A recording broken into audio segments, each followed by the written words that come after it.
Hello, bienvenue dans ce 6e et dernier épisode de la série spéciale reconversion sur J'ai peur donc j'y vais. Pour ce dernier épisode, on va parler d'un sujet important quand on se reconvertit, c'est celui de l'entourage. Quand commencer à parler de ce projet de reconversion à ses proches, comment leur en parler pour obtenir leur soutien, comment faire face aux réactions négatives, c'est à toutes ces questions que je vais répondre dans ce podcast. Ce sont des questions qui sont importantes parce que même si une reconversion professionnelle, c'est un projet personnel, c'est une décision personnelle, le fait d'être soutenu par ses proches, par son entourage, c'est quand même super important.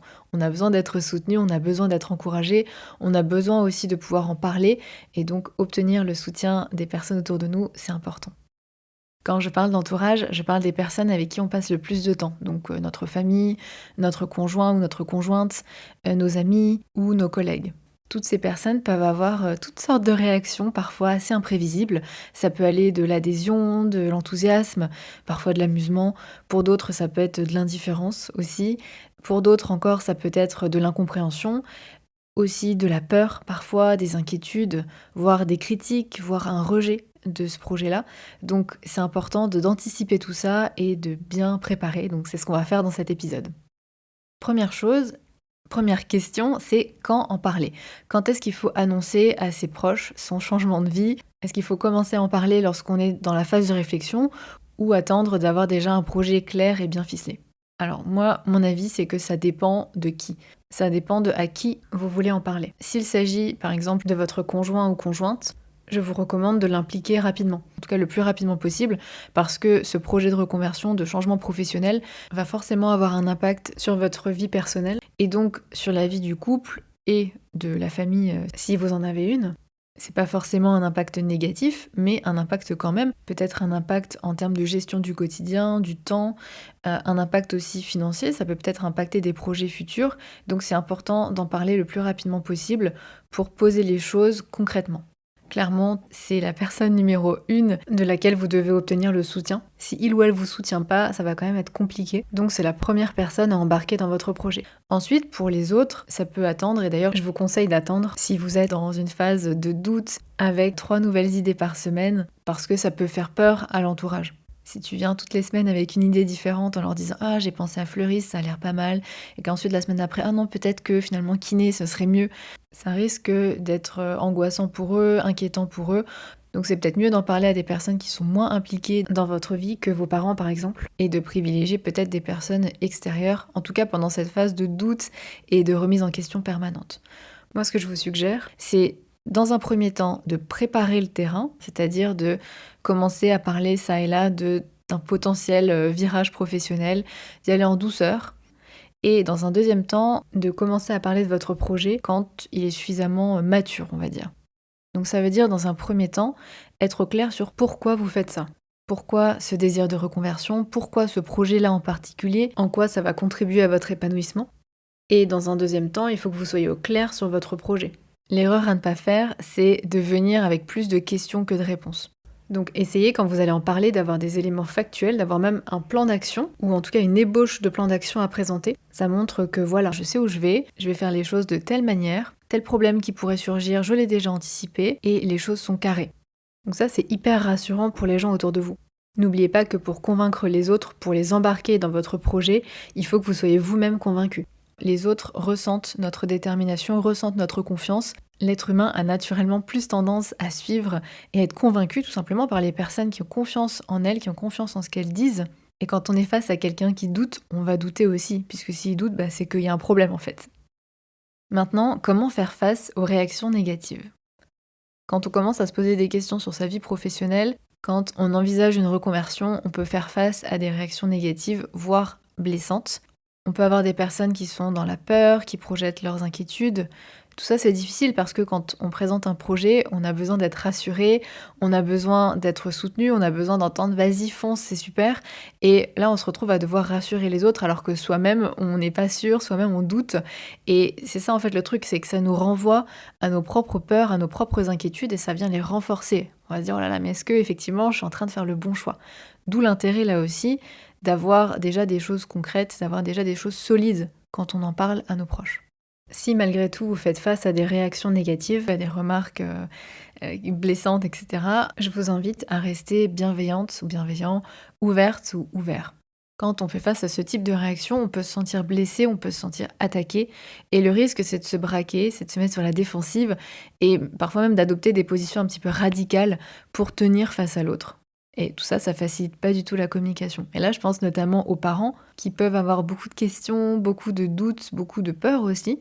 Alors déjà, c'est important de dire que c'est normal. Ce qu'ils veulent en général, c'est nous savoir en sécurité. Sauf que bien sûr, sécurité, c'est pas toujours égal à bonheur, à épanouissement. Et que parfois, au contraire, pour s'épanouir, il faut sortir un petit peu de sa zone de confort. Sauf que eux, ce qu'ils cherchent, c'est nous savoir en sécurité, c'est de nous savoir hors de danger.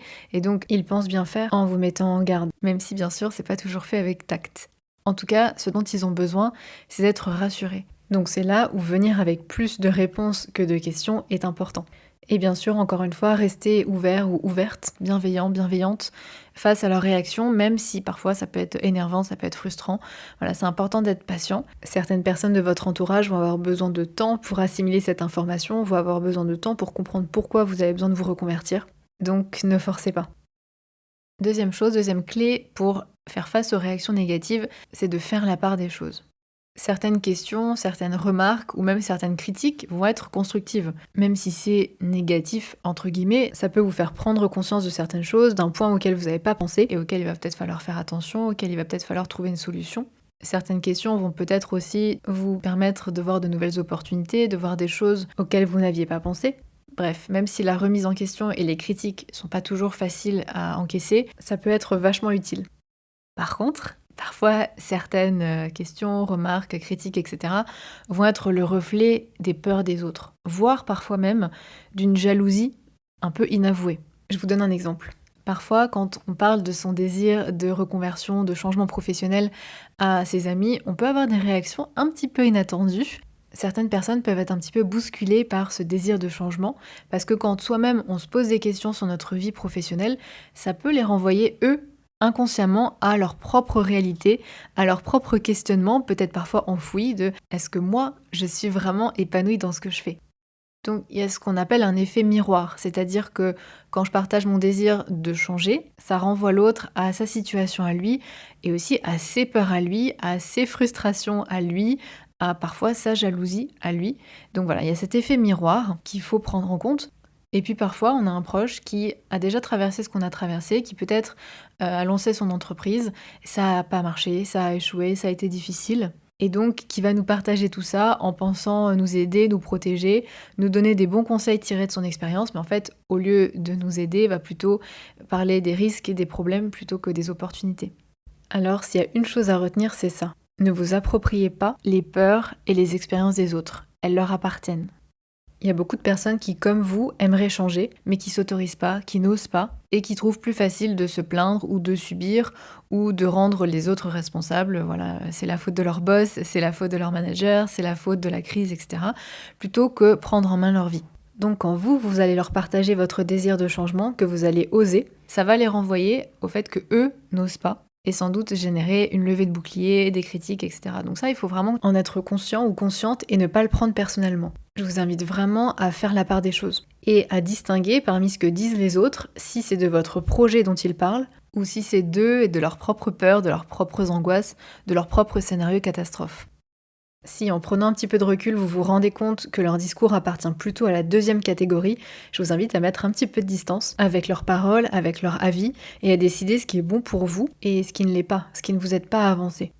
Attention aussi d'ailleurs à prendre du recul par rapport à toutes les idées préconçues, tous les a priori, toutes les généralisations que les gens peuvent faire, du type par exemple c'est pas le bon moment avec la situation actuelle et faire des bijoux toi-même, mais il n'y en a pas beaucoup qui gagnent leur vie avec ça, etc. Bon voilà, toutes ces choses un petit peu préconçues de personnes qui n'en savent peut-être pas grand-chose ou qui sont des croyances, des généralisations, parce que peut-être qu'effectivement ils ont rencontré une personne qui n'en vivait pas, mais il y a aussi des personnes qui en vivent. Donc attention à tous ces discours-là et attention aussi aux étiquettes que vous colle votre famille sur la tête. Parce que bien souvent, notamment nos parents, mais notre famille en général, nous voit un petit peu toujours comme si on avait 15 ans, 18 ans, 20 ans, alors qu'on a en général beaucoup changé depuis. Mais eux vont nous voir toujours comme timides, comme pas confiantes, etc. Alors que en réalité, on a beaucoup changé. Donc attention aussi à ces étiquettes-là qui peuvent être assez limitantes. Maintenant, je voudrais vous proposer 2 techniques concrètes à appliquer quand vous faites face à des réactions négatives, à des remarques négatives. La première, c'est de reformuler. Essayez de reformuler ce qu'on vient de vous dire. Par exemple, quand j'ai parlé de mon projet de devenir coach, on m'a dit: «Ah mais coach, c'est à la mode ça, tout le monde veut faire ça». Donc j'ai reformulé en disant: «Alors selon toi, je veux faire du coaching parce que c'est à la mode, c'est ça?» Et là, la personne en face était un petit peu confuse, en mode: «Bah non, c'est pas tout à fait ce que je voulais dire». Alors je lui ai demandé: «Bah, qu'est-ce que tu voulais dire exactement?» Alors attention, le but c'est pas de piéger la personne, c'est de lui permettre de mesurer ce qu'elle vient de nous dire. Et parfois, en reformulant comme ça, la personne se rend compte que sa remarque est un petit peu sans fondement. Et c'était le cas dans mon exemple que je viens de vous donner. Deuxième technique, c'est simplement de questionner la personne. À essayer de comprendre sur quoi sa remarque se base, sur quel fait sa remarque se base. Parce que parfois, les remarques sont intéressantes et les personnes sont effectivement renseignées, informées, et donc ça peut être des informations précieuses. Et parfois, en revanche, les personnes balancent des idées préconçues, des croyances. Et donc là, comme je vous disais, il faut prendre un petit peu de distance par rapport à ça. Mais pour faire le tri, vous pouvez questionner l'autre sur ce qui motive sa remarque, sur quel fait il ou elle se base. Je vous redonne mon exemple véridique avec le coaching. Quand j'ai voulu me lancer, certaines personnes m'ont dit: «Ah mais il y a quand même pas beaucoup de coachs qui gagnent leur vie avec ça, c'est difficile». Là, mon rôle à moi, c'est de la questionner et donc je lui ai demandé: «Bah, qu'est-ce qui te fait dire ça? Est-ce que tu as des chiffres? Ça vient d'où? Sur quoi tu te bases en fait pour dire ça?» Ça va permettre à l'autre d'identifier la source de sa remarque, d'identifier pourquoi il ou elle pense ça. Est-ce que la personne a entendu dire quelque chose sur le sujet? Est-ce que peut-être elle connaît quelqu'un qui lui a dit quelque chose? Peut-être qu'elle a généralisé l'expérience d'une personne qu'elle connaît? Peut-être que c'est une peur irrationnelle? Peut-être que c'est sa conviction? Peut-être qu'elle projette ses croyances sur un sujet qu'il ou elle en fait ne connaît pas ou très peu? Ou peut-être que la personne a une bonne connaissance du sujet? En tout cas, l'idée c'est de faire prendre conscience à la personne de pourquoi elle pense ça et pour vous-même, de prendre un petit peu de recul et de pas prendre ce que la personne dit pour argent comptant. Là aussi, ne le faites pas avec un ton accusateur, en mode tu sais pas de quoi tu parles et je vais te le prouver, mais vraiment pour essayer de remonter le fil de la pensée de la personne et d'apaiser la conversation. C'est aussi ça le but, ne l'oublions pas. Enfin, un dernier conseil, c'est d'accepter que des personnes ne vous soutiennent pas, d'accepter que des personnes ne vous comprennent pas, n'ont pas le même avis que vous, et vous n'êtes pas obligé de les convaincre. Les autres ont le droit de donner leur avis, de pas être d'accord, ils ont le droit de pas comprendre, ils ont le droit de pas vous soutenir. Ça reste leur choix, mais au final, vous n'êtes plus un ou une enfant, vous n'avez pas à justifier de la manière dont vous vivez votre vie, de vos choix. Personne ne sait mieux que vous ce dont vous avez besoin et vous, et seulement vous, êtes responsable de votre bonheur. Et ça, c'est important de le rappeler. Vous n'avez pas besoin de convaincre à tout prix. Au bout d'un moment, ça ne sert à rien d'argumenter, de s'énerver, de forcer, d'imposer ou de batailler avec les gens autour de soi, parce que ça ferait que nuire à la relation. Bien sûr que ce serait mieux d'avoir leur soutien, mais au bout d'un moment, si vous l'avez pas, faut quand même avancer. Voilà pour cet épisode sur la question de l'entourage quand on se reconvertit. Je l'ai tiré d'un des épisodes du podcast privé du programme Oser, donc c'est le programme qui vous aide à trouver la voie professionnelle qui vous correspond et à passer à l'action. Et donc dans ce programme, il y a un podcast privé, en plus bien sûr de tous les modules, où on aborde tout ce type de sujets spécifiques à la reconversion et où je partage différents outils. Le programme est déjà super complet, mais je trouve que le podcast privé apporte justement un petit plus.